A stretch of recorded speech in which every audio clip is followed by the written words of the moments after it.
city medicine music. Hey, it's crazy how far we done came. Banging like John Henry.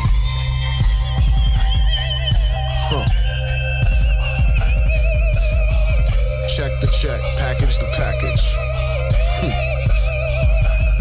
We went from no-do to modo. Now everything you see me in be Nautica or Polo. Ballin' in that photo. Shit seems crazy when you think about it though. We was like them Haitian folks on them boats. First world, third world, wretched earth, worst world. Poverty and snobbery, trauma to little black girls. Black pearls in my rap, black curls in my nap. Wanna bust caps, give me a permanent nap. Got good reason though, I robbed them for they coke. What was I to do though? I older man was broke. Hi, I'm Hey, I'm Steph Saunders. and this is Melanintelligence. Today we're going to be talking about vaccinations. So, your thoughts? I have too many. Too many. Slow down. So, are you on the traditional route of get your kids vaccinated ASAP in all things, ask no questions, and if you're not doing so, are you out of your mind? You should be ostracized from society. Well, I think that That's usually what I hear. Well, I think that there are multiple conversations going on, and sometimes you got to unbundle them or disaggregate them in order to really deal with what we're talking about when we're talking about vaccinations and whatnot. Mm-hmm. What are we talking about? Well, I live in Durham, North Carolina. The largest employer in Durham is Duke.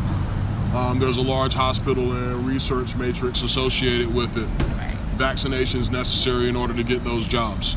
Mm-hmm. And so there's a certain class of people who will be vaccinated whether they're down with it or not because they got to live a certain type of way. Mm-hmm. And even if they're not down with it, they'll say they are down with it because their livelihood is associated with it. On it, of course, yes. This is called preference falsification. Kind of like if you go to dinner with your boss and he's like, my wife's food is great, isn't it? Yeah. And you and all your coworkers say, yeah. And it's even more important that you say, yeah, the food is bad. Pressure. Real pressure. Mm-hmm. Livelihood. Life or death pressure. Right. Biopower. And so, there's a certain conversation where a certain group of people, a certain type of people, a certain class of people, a certain profession of people will be vaccinated regardless. It's just what it is, and you want that type money over there like that, then you're going to get it. What you gotta do. You can claim certain religious exemptions. That don't mean they're going to let you around premature babies. Yeah. There are clearances involved. Yeah. Secondarily, vaccination is associated with the historical fear of plague and epidemic. These have different historical associations with different populations in the United States, at least. Historically, Europeans and Middle Eastern sourced Europeans have brought plague to the New World. Right. These Smallpox. plagues have chickenpox, measles, all that. All that, yeah. Yeah. These plagues have... People often say decimated. That means you killed 10%. Mm-hmm. These plagues damn near annihilated the Native Americans and Latin American Spanish-speaking populations now. After these populations were killed off by plague and contagion, they gave smallpox blankets to Native Americans. That's a different time. That's American frontierism. I'm talking early colonialism. Okay. After these early populations were killed off by plague, a Jesuit priest, a Dominican or Jesuit, his name's very different. kind of.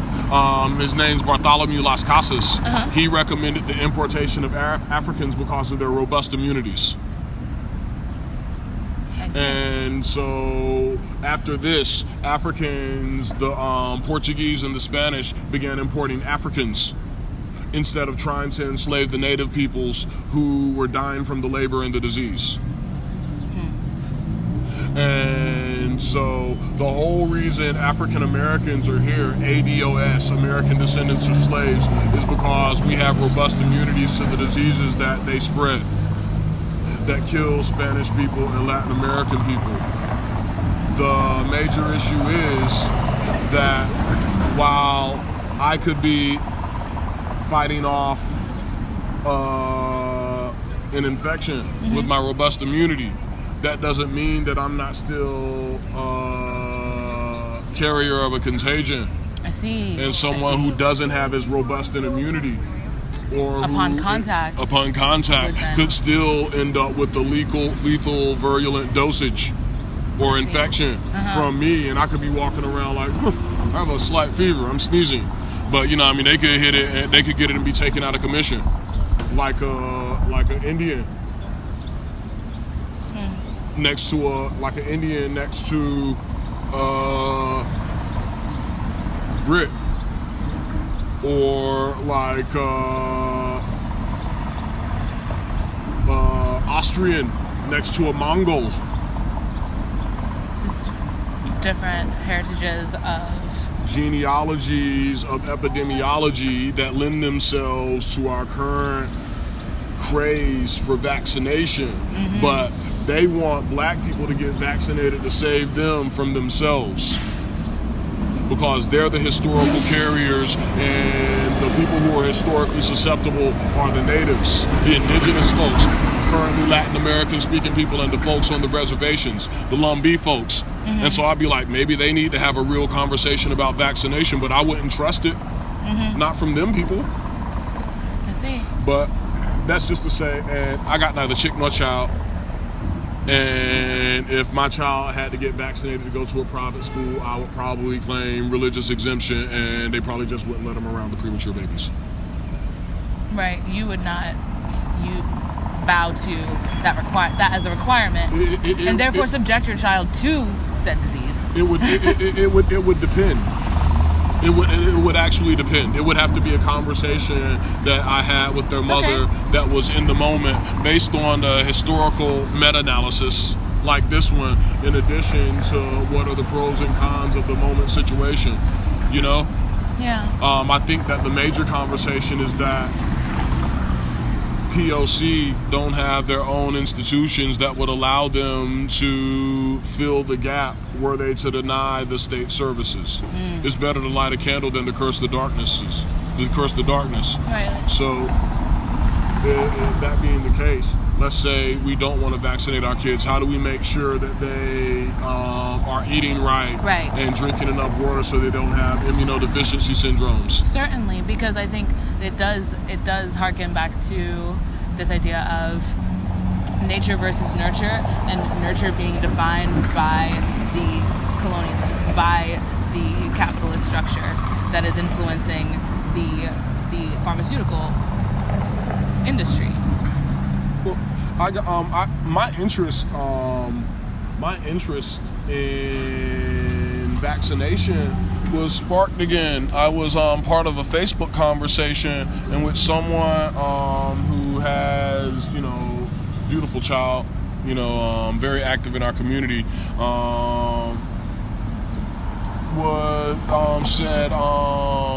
said, "Fuck anti-vaxxers. There's another case of measles in East Durham." And when we came out, nigga, measles, what the fuck ever, man. We didn't even care, bro. We got to stay out of school. You got to walk around with pink lotion on yourself. You know what I mean? That's it, bro. That's it. But these people were flipping out, bro. And I was like, what in the world? It's the measles. But they were a type of people from the Middle East who were particularly subject to a measles outbreak. I didn't even realize it until they were talking. It was an article in the Herald Sun about that, And then I read an article in the News and Observer about a measles outbreak in Asheville. And it had a link to an article in CNN about a measles outbreak in Brooklyn that was related to a measles outbreak from Jerusalem. In a Hasidic community. And I realized that the conversations about the dire consequences of vaccination and not vaccination were different amongst different communities. Certainly, yeah. And I just felt like the conversation need be, disaggregated, opened up, like you said. disaggregated and unbundled so that we can have racialized discussion of epidemiology. It ain't all a culturally informed conversation as well versus it ain't all Africans with Ebola. Okay. Another good end. I'm sorry.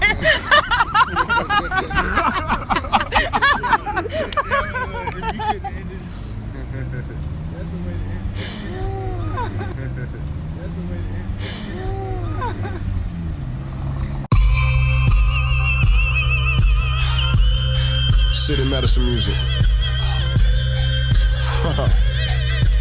Hey, it's crazy how far we done came. Banging like John Henry.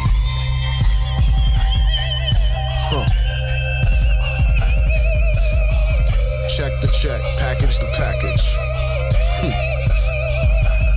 We went from no-do to modo. Now everything you see me in be nautical or polo. Ballin' in that photo. Shit seems crazy when you think about it though. We was like them Haitian folks on them boats. First world, third world, wretched earth, worst world. Poverty and snobbery, trauma to little black girls. Black pearls in my rap, black curls in my nap. Wanna bust caps, give me a permanent nap. Got good reason though, I robbed them for they coke. What was I to do though? Why older man was broke? Water under the bridge, now I look in the fridge. Roast up from Peking, marinated fish. Ginseng, white tea, sip and reminisce. Praise God for life, He gave me all of this, it's bliss. So when they ask if you holdin', shake your head no homie and keep on rollin'. Cause when they ask me if I'm holding, I shake my head no homie and keep on rolling. Maintain your position in the heat, be a beacon in the street, nigga, shine brightly. Yo, I be low on the humble, roll with my tumbles. Go mumble while your kingdoms crumble. Got a new woman, clean, soft and supple. If I treat her ass bad, probably come back double.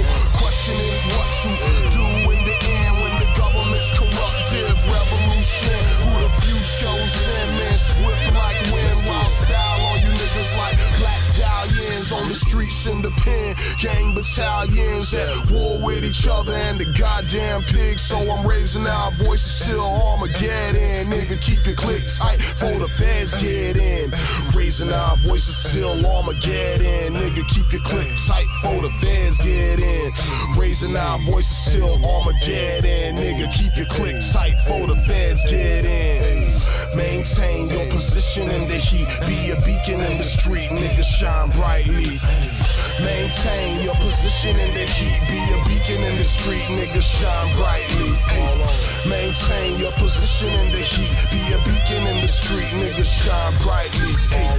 Maintain your position in the heat. Be a beacon in the street, nigga, shine brightly. Ball on. Maintain your position in the heat. Be a beacon in the street, nigga, shine